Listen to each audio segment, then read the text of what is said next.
पुराने कपड़ों में देखा गया है, उलझे बालों में देखा गया है, लेकिन जब इस कौम को जलाल आता है तो बड़ी बड़ी हुकूमतों के तख्ते पलट जाते हैं। इसी को इकबाल ने कहा था, निकल करके सहरा से जिसने उलट दिया था तख्ते रोमा को, सुना है कुदसियों से मैंने कि वो शेर फिर होशियार होगा।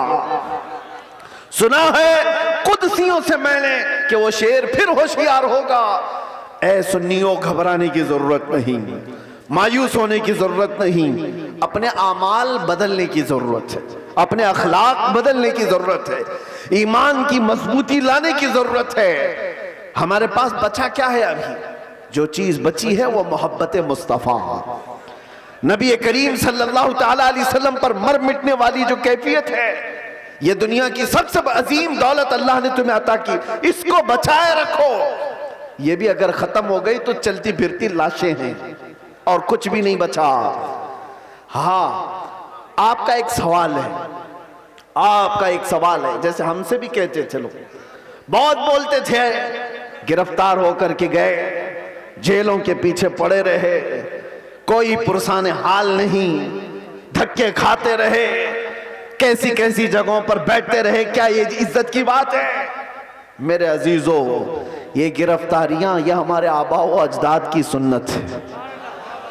हाँ, जेल कैद ये सारी चीजें नई बात नहीं है। तारीख उठा करके देख लो तो बड़े बड़े बुजुर्गान दीन इस मंजिल से गुजरते चले गए हैं, और सब ये तो छोटी मंजिल है, इससे बड़ी मंजिल फांसी की आती है। वहां तक भी उलमाए रब्बानीन पहुंचे हैं, और कभी उन्होंने ये नहीं कहा हमारे इस रास्ते पर चलने की वजह से हमें सजा मिल रही है, बल्कि फांसी के फंदे को चूम करके भी वो कहते थे हक तो ये है कि हक अदा ना हुआ, हक तो ये है कि हक अदा ना हुआ।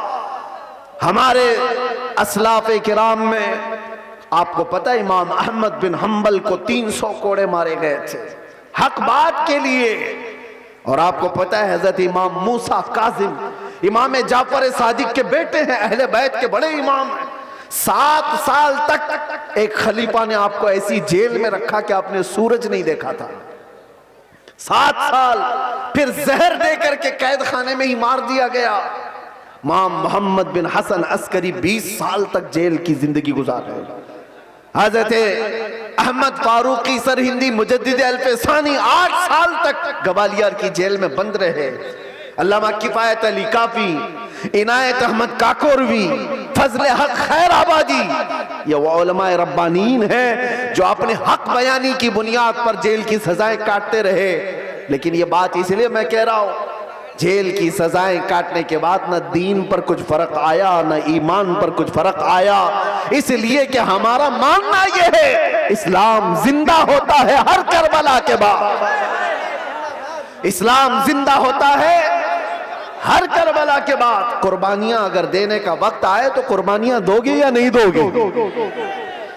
हुजूर पाक सल्लल्लाहु ताला अलैहि वसल्लम के नाम पर आजमाइशें आएंगी तो उन आजमाइशों के लिए तैयार रहोगे कि नहीं रहोगे?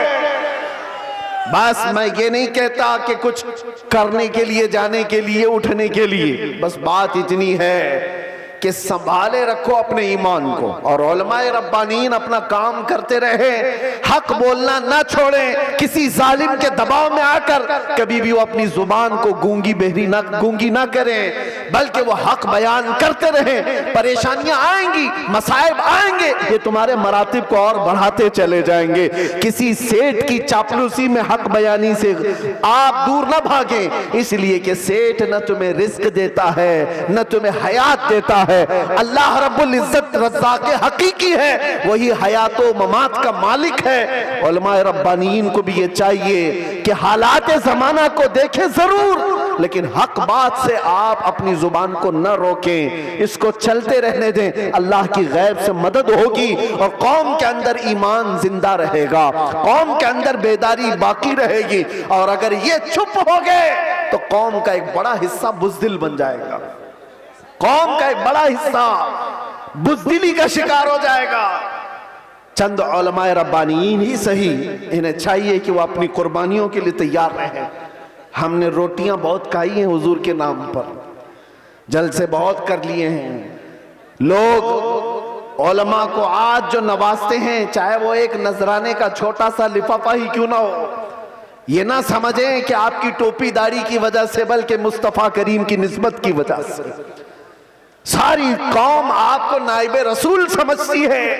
हुजूर के नाम पर हमें मिल रहा है, खा रहे हैं। आप नीचे बैठे, हम ऊपर बैठे हैं। ये ऊपर बैठना भी मेरे हुजूर की निस्बत की वजह से।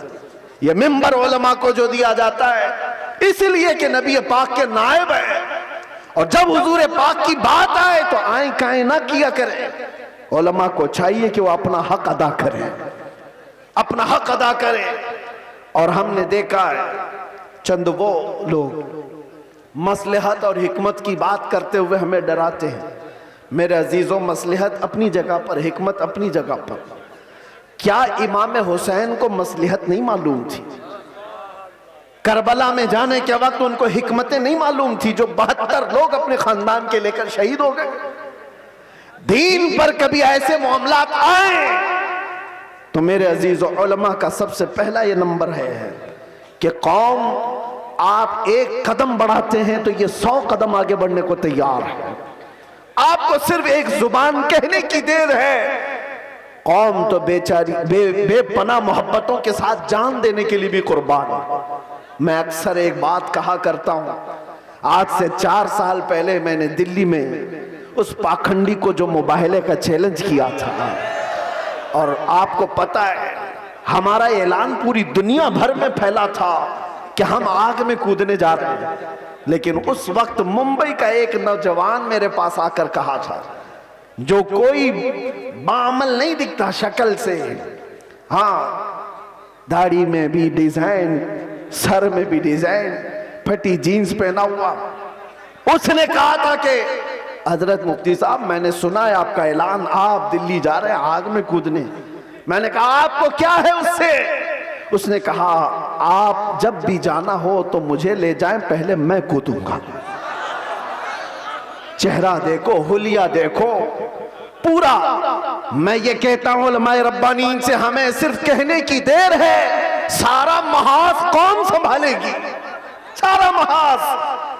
हमने सिर्फ ऐलान किया था, बच्चा बच्चा तैयार खड़ा था। ये जज्बा है मोहब्बत मुस्तफा की बुनियाद पर। उस दिन मेरे आंखों में आंसू आ गए थे उस नौजवान को देखकर। उसने कहा था मैं मस्जिद में ज्यादा आता नहीं, आपके करीब आया नहीं ज्यादा, लेकिन इतनी बात है कि हुजूर से मोहब्बत जरूर करता हूं, और जब उनकी बात आई है तो जान भी दे सकता हूं। मैं आपको बताऊं, उसी नौजवान को देखकर आंखों में आंसू आए। बारगाह मुस्तफा में मैंने अर्ज किया था, या रसूल अल्लाह, आपकी ये उम्मत गुनहगार हो गई, गद्दार नहीं है, गद्दार नहीं है, गद्दारी नहीं करती। तो मेरे अजीजों, इसी चीज को मैं कहता हूं, थोड़ी सी लौ देने की जरूरत है। उलमाए रब्बानीन हक बयान करें, कौम को सही सलीके से चलने का उनको निशाना दिया करें, फिर देखिए इनकलाब आएगा, जरूर आएगा। हमें आज ये पता ही नहीं है किसके साथ जाना है, किसके साथ बैठना है, किसके साथ उठना है। जो देखा उसकी तरफ चल पड़े, ऐसा नहीं होता। उम्मत मुस्तफा, तुम खैर उम्मत हो, हर कोई तुम्हारा आइडियल नहीं बन सकता, हर कोई तुम्हारा रोल मॉडल नहीं बन सकता। तुम्हारा रोल मॉडल खालिद बिन वलीद हो सकता है, तुम्हारा आइडियल सलाहुद्दीन अय्यूबी हो सकता है। अरे गैरे नत्थू खेरे को देखोगे तो बुज़दिली तो आएगी। फिल्मों में नाचने वाले तुम्हारे आइडियल बनेंगे, तुम उनके फैन हो, उनकी तरह कपड़े पहनने की कोशिश करोगे, उनकी तरह लाइफस्टाइल बनाने की कोशिश करोगे। याद रखो, वो जहन्नम में जाएंगे तो साथ तुम्हें भी लेकर जाएंगे। हाँ, लाइफस्टाइल बनाना है तो मेरे मुस्तफा के गुलामों की लाइफस्टाइल बनाओ। वो सहाबा रिदवानुल्लाहि ताला अलैहिम अजमईन जो दुनिया के सबसे अच्छे इंसान थे इस रूए जमीन पर, वो हमारे रोल मॉडल है, वो हमारे लिए आइडियल है। कौम को ये मैं कहता हूं, सहाबा को पढ़ो, उनकी सीरत पढ़ो। रोजाना इंटरनेट का जमाना है, सर्च करो मेरे नबी पाक सल्लल्लाहु ताला अलैहि वसल्लम के सहाबा की सीरत। आज से ये पाबंदी कर लो कि कम से कम 100 सहाबा की सीरत, उनकी तारीख में पढ़ के रहूंगा। मेरे अजीजों, मिल जाएगा आपको सब कुछ, और फिर देखना आपकी जिंदगी में इनकलाब कैसे आएगा, कितनी चेंजिंग आएगी, कितना बदलाव आएगा। 24 घंटे में 18 घंटे तो फेसबुक की रील्स वगैरह देखने में गुजार देते हो, इंस्टा के रील्स देखने में गुजार देते हो, फेसबुक के वीडियोस देखते हुए यूट्यूब में मगन रह जाते हो। काश उसका आधा वक्त तुम रसूलुल्लाह के दीवानों को पढ़ने में लगाओ, फिर किसी और चीज की तुम्हें जरूरत ही नहीं। मेरे अजीजों, इतने बड़े जलसों की भी तुम्हें हाजत नहीं पेश आएगी। तुम अपनी जिंदगी को मेरे नबी पाक के गुलामों को पढ़ करके खुद समझ जाओगे, क्योंकि मेरे आका ने फरमाया अस्हाबी कन्नुजूम बिअय्यिहिम इक्तदैतुम इहतदैतुम, मेरे सहाबा सितारों की मानिंद हैं, तुम जिसकी भी पैरवी करोगे हिदायत पा जाओगे, जिसके पीछे भी चलोगे तुम हिदायत पा जाओगे। आज के हालात की बुनियाद पर बुज़दिली जो आ रही है उसको खत्म करने की मैं बात कर रहा हूं, दोनों तरफ, यहां से भी और वहां से भी, दोनों जगह से। और उन सेठों से भी मैं कहता हूं जिनको अल्लाह ने थोड़ा माल दिया है, तुम अपने माल का गलत इस्तेमाल ना करो। और किसी के पास माल आ गया है तो सबसे पहला वो क्या काम करता है, उलमा पे हुकूमत जमाने की कोशिश करता है। वो चाहता है कि सारे मौलाना मेरे इशारे पर चले। ये सारे सेठों का मिजाज बनता चला गया। मौलाना साहब मस्जिद में वही बयान करेंगे जो मैं चाहूंगा, तुम्हारा दीन चलाओगे कि मेरे मुस्तफा का दीन। और जिन लोगों का ऐसा मिजाज बनेगा वो मेरे मुस्तफा की शरीयत नहीं चला रहे, अपनी तबीयत चला रहे हैं, उनका ठिकाना भी बहुत बुरा होगा। वो अंजाम समझ करके चले। माल आने के बाद, पैसा आने के बाद उलमा की जुबानों को रोक लगाने के लिए अपने माल का, अपने पावर का इस्तेमाल ना करें। हाँ, उनसे रिक्वेस्ट करें, इल्तिजाएं करें कि आप इस मौजू पर कहें, इस मौजू पर, लेकिन बंदिशों के साथ।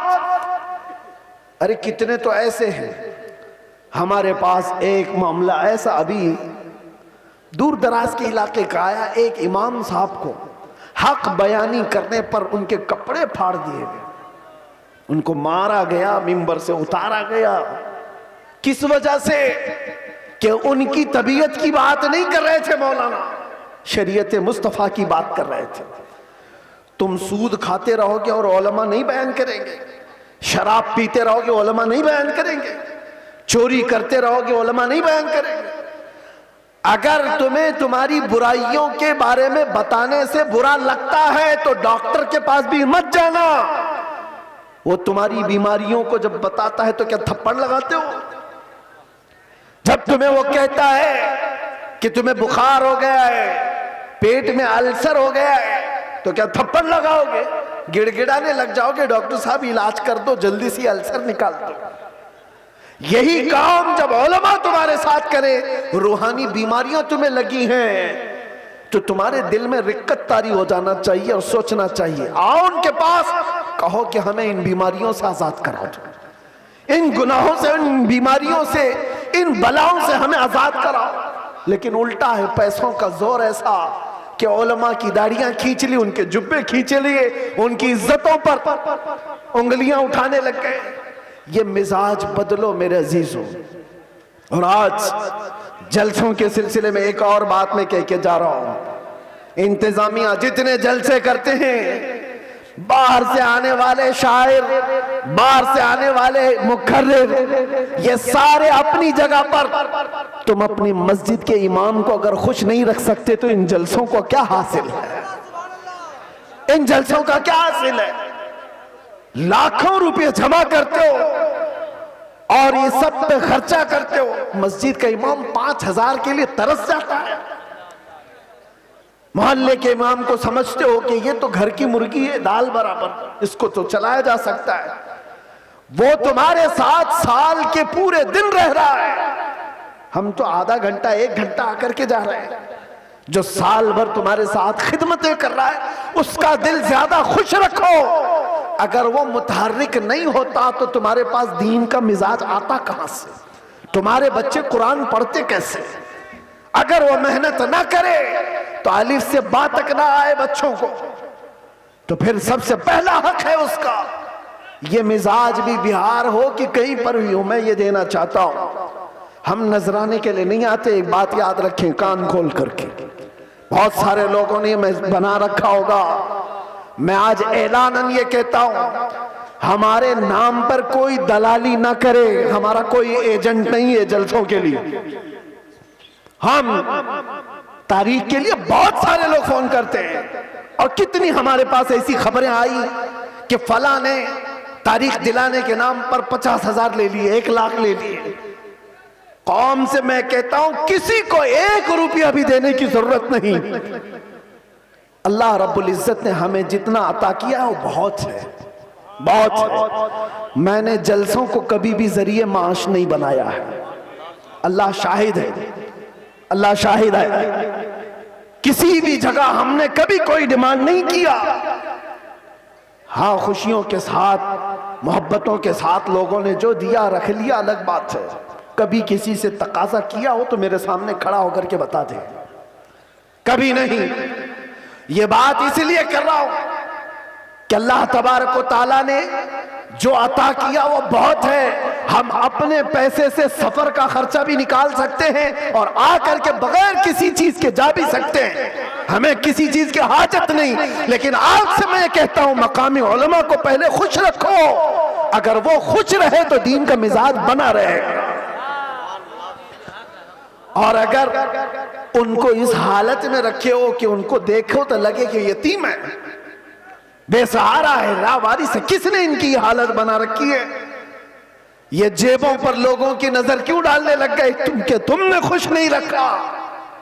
तनख्वाहों में कटौती ऐसी करते चले गए कि उनको एक एक पाई के लिए तरसाते रह गए।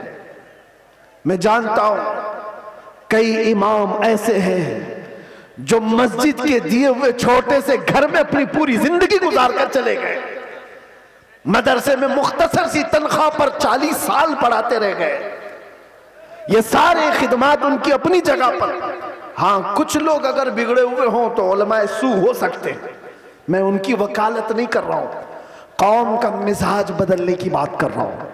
कौम का भी हमें बुलाने की कोई आदत नहीं, हम अपनी जगह पर बैठे जहां से तकरीर करेंगे फैल जाएगी, आ जाएगी आप तक। मुंबई में खड़े होकर के जुमा में खिताब करते हैं तो पूरी दुनिया में फैलती है, आ जाती है। हम सिर्फ और सिर्फ बड़े इसरार की वजह से आ जाते हैं। हम ये नहीं चाहते कि आपका माल जाया हो, बर्बाद हो। आप ये सारे माल का जो सही इस्तेमाल है वो अहले सुन्नत व जमात की मजबूती के लिए ही पर लगा। ये क्या मिजाज है बना रखा है? बहुत सारी फॉर्मेलिटीज हम देख रहे हैं, नात खानी भी नोट खानी की तरह, जिसको देखो उसको पैसों की तलब में अगर नात पड़ी जाती है तो वो नात नहीं रहती है, वो नात नहीं, उससे इश्क़ मुस्तफ़ा नहीं आता। इश्क़ मुस्तफ़ा तो वो है। आज से तकरीबन 70 साल पहले मैंने एक मैगजीन आता था माहनामा अल मीज़ान, और इस्तिकामत, माहनामा इस्तिकामत, उसमें एक चीज लिखी हुई थी। बड़े उलमा बैठे हुए थे, एक शायर नाते मुस्तफ़ा पढ़ रहा था और उसके शेर का मफहूम ऐसा कुछ था, एक तरफ काबा है, एक तरफ गुंबद खजरा, दरमियान में मैं हूं, इधर जाऊं कि इधर जाऊं। 18 मरतबा उसने एक ही मिसरा पढ़ा, 18 मरतबा।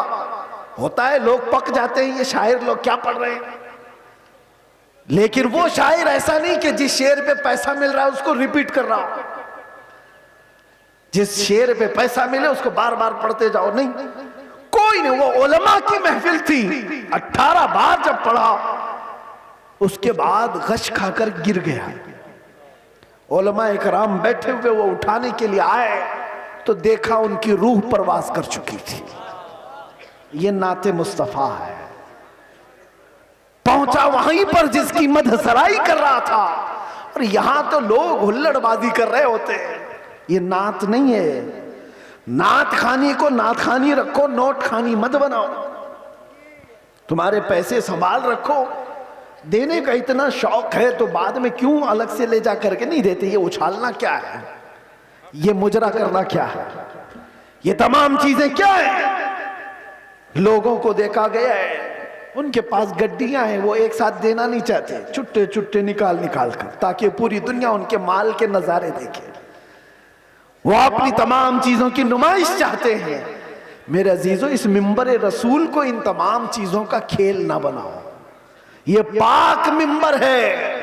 बुजुर्गाने दीन ने जैसा इस मिंबर को रखा था वैसे ही रखा जाए। मेरे एक उस्ताद फरमाया करते थे, जलसे के 3 रुकन होते हैं, याद रख लीजिए। 3 रुकन हैं, एक इंतजामिया, एक स्टेज के मुकर्रिर, ये 2 गए, तीसरे ऑडियंस, सुनने वाले लोग। तीनों के अंदर अगर इखलास हो तो उस जलसे की धमक पूरी दुनिया में पड़ जाएगी। इखलास हो तो उसके अंदर ताकत और पावर बढ़ जाएगा। उस जलसे के अंदर इखलास कैसे? जलसा कराने वालों का भी इखलास हो कि हम अल्लाह उसके रसूल की रजा के लिए कर रहे हैं, कंपटीशन के लिए नहीं, पैसा जमा करके खाने के लिए नहीं। जलसा किया तो बाकी का पैसा हजम कर लिया, इसके लिए नहीं, इखलास हो।